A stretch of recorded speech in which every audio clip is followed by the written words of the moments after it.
you are such a wonderful content producer. Your films, your poetry, your writing. Can you tell me a little bit about like what drew you to visual filmmaking?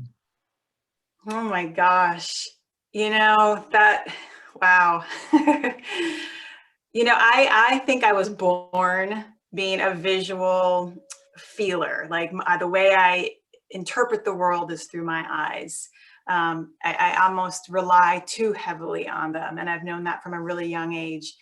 I was a ballet dancer for about 15 years, and the music really, pulled me in and grabbed my soul, but it was the shapes that the bodies would make and the shapes that they would make together on stage, and just the aesthetic that really Balanchine was just one of my first loves. And Balanchine, he never liked his dancers to wear tutus or do big stages or any of the froofy stuff. He liked to just see the black leotards and pink tights and then the lines that the bodies would create.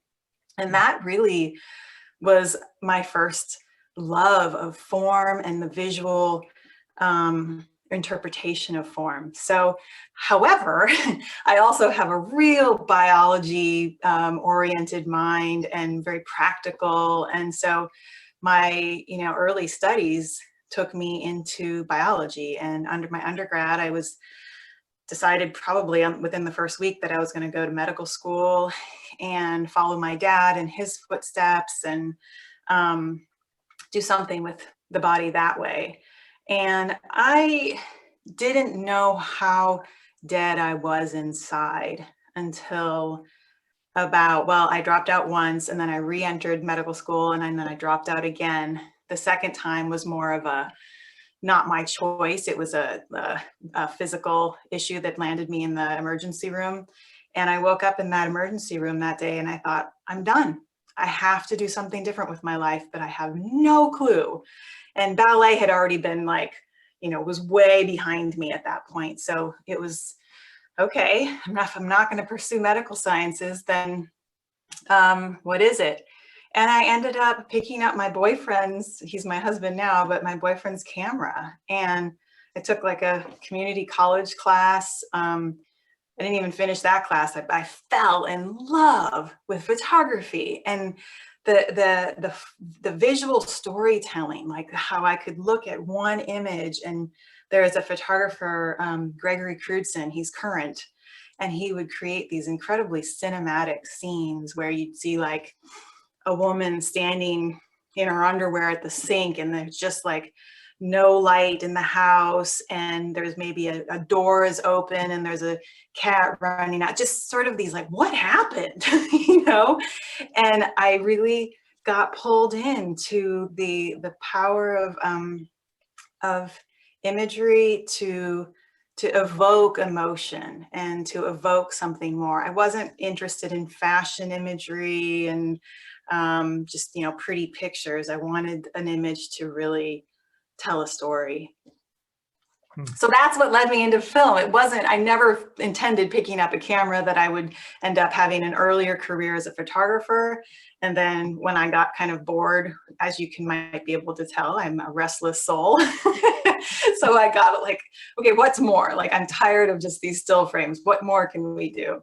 And that led me to, just on a whim, write a short script and start a Kickstarter to shoot a short film in Palm Springs. And I found a willing crew of 8 people to fly down there with me and dive in for 3 days and make just this ridiculous art film. And I was hooked. I was totally hooked. And that was my first experience of collaborative art, other than, ballet, of course, but this was, so different than me and my camera. This was, you had an actor, you had the lighting guy, you had the grip, you had all these different people that were contributing. And it felt like, it felt like I was a kid again. So going back to your original question, the origins, I think, were always in me. I was always a very visually captivated person. But it it went dormant for a long, long time. And when I was on set on that first short film, something just, I thought, how can we do this for the rest of our lives? This is just ecstatic. Has that emotion continued through your subsequent projects? Yes, to the point where I have needed to learn to breathe more deeply. I have needed to learn how to work on anxiety, the anxiety, the excitement end of the spectrum of anxiety, where I can just spin myself into so much passion and excitement that I lose sleep and then I burn myself. I think that fiery energy just is thrilled. And now, even with the work after the pandemic or through the pandemic, a lot of the filmmaking has been done not interacting with people and having them submit their own self-recorded videos.